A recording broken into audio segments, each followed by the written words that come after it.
Coming up on the program today, we'll be harvesting our garlic. If you're new to our channel, don't forget to hit the subscribe button.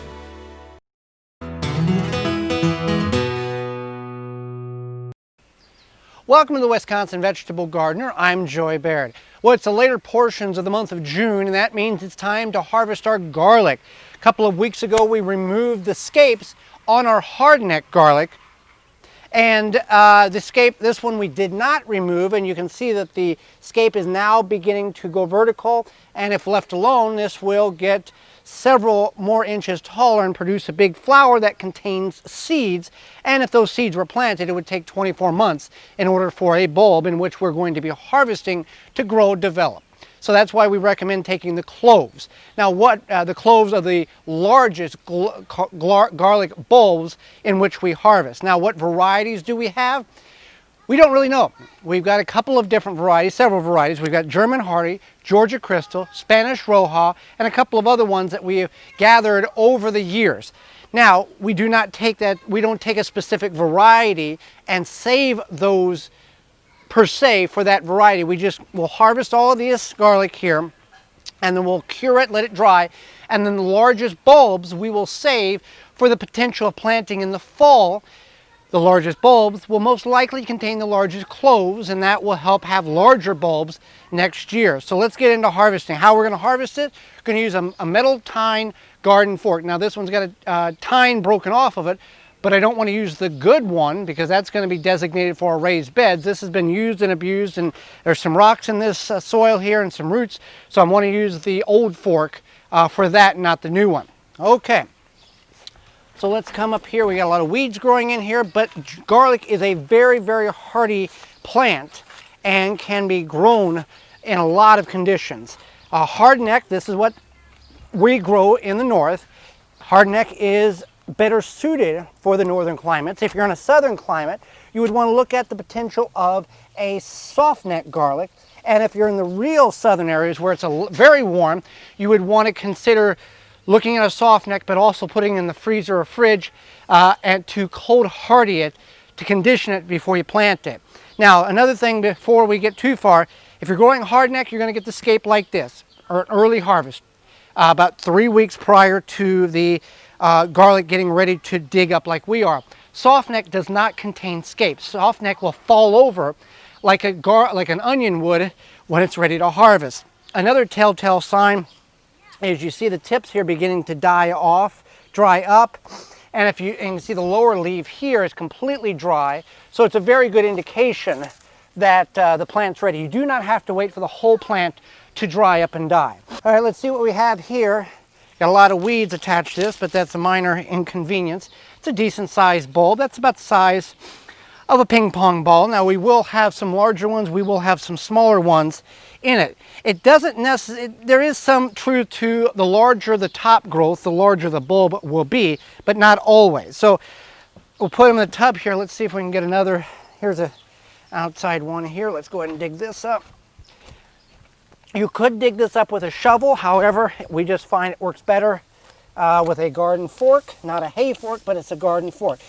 Now these things were planted about 4 inches deep. So you do not want to pull or try to pull it out because you will dislodge the top from the bulb. And it's important to keep them together. That's a much larger bulb. Keep them together for the curing process. You can see that's a pretty piece of garlic. This is slightly bigger than what we just dug, just by a little bit. And the reasons why on these hardnecks you want to cut these off, because more energy is going to go into the bulb development rather than flower production. So that's two. I don't know how many we have here, probably about 60 plants, I think, if I remember right. So I'm going to get harvesting them, and we'll come back and we'll see what we end up. Then we'll talk about how we cure them so you can have them ready for eating as well as planting come this fall. Okay, so we got our last garlic out. I didn't count these, but I know they're somewhere around 60. So now that we've harvested our garlic, there's a couple of options in which we have. You do not have to wait for the garlic to cure. You can go ahead and take this in your kitchen, clean it up, use it right away, pop the cloves off. Not a problem in the world. That's called green garlic or fresh garlic. Now the curing process will allow the garlic to stay and keep longer. Typically about 7 months, 6 to 7 months is really the key time. We have some in the house that's a year old and you can tell that it's getting to that point where it's really drying up. Now what you could do with that garlic of last year's that you still haven't used, if that is the case, take and pop the cloves open, or the bulbs open, remove the skin, chop them real thin, dehydrate them, and grind them up into garlic powder. So you can utilize it that way. Even if there's green inside of the clove, it's totally fine to do that. Now with these here, what some people will do is they'll bundle 5, 10 of these together, hang them up in the eaves of a porch or a garage or a shed that's out of direct sunlight but has air circulation, and you will hang them vertical like this, and you'd bundle them and you would put a string around it.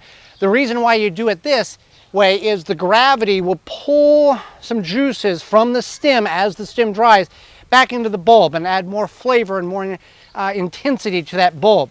If you've never grown garlic before and this is your first year, or you're thinking about, or you've been given garlic that has been homegrown, use about 1/4 of what you normally would use from store-bought garlic, because the flavor is so rich. If you use your regular amount that you would with the store-bought garlic, you're going to overpower your taste buds. So it's not that it's hot and spicy, it's just very rich and intense and a great flavor.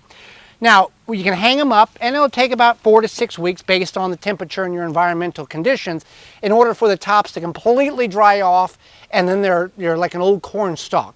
Then you can take and trim your roots off, and then we always go about 3 or 4 inches up the stem and trim that off, and then we store it. Now, we won't hang our garlic. What we do, and found that it works just as effective, is putting it in one of these tubs here.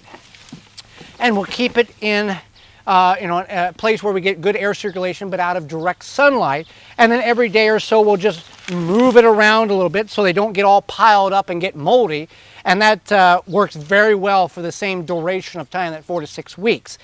The reason again why you'd want to harvest it even when it's in the green condition is we've gotten a lot of rain.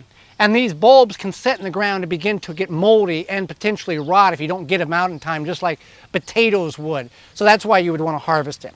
So we're very pleased with the garlic that we have. We've got some decent size, palm size bulbs. We've got some smaller bulbs. We've had seasons that we've had no garlic at all, or very minimal amount of garlic. This is an average season, decent sized garlic. Very pleased with this. And we continue to grow garlic. Again, if you've never grown garlic, in the fall you can grow it. We always plant the first Saturday in Zone 5A in October. We're in October, the first Saturday here in Zone 5A. And we harvest it in late June. Again, a lot of real estate, stupid easy to grow, takes care of itself. Thanks for watching. I'm Joy Baird. This has been the Wisconsin Vegetable Gardener. As always, remember to rate, subscribe, and comment.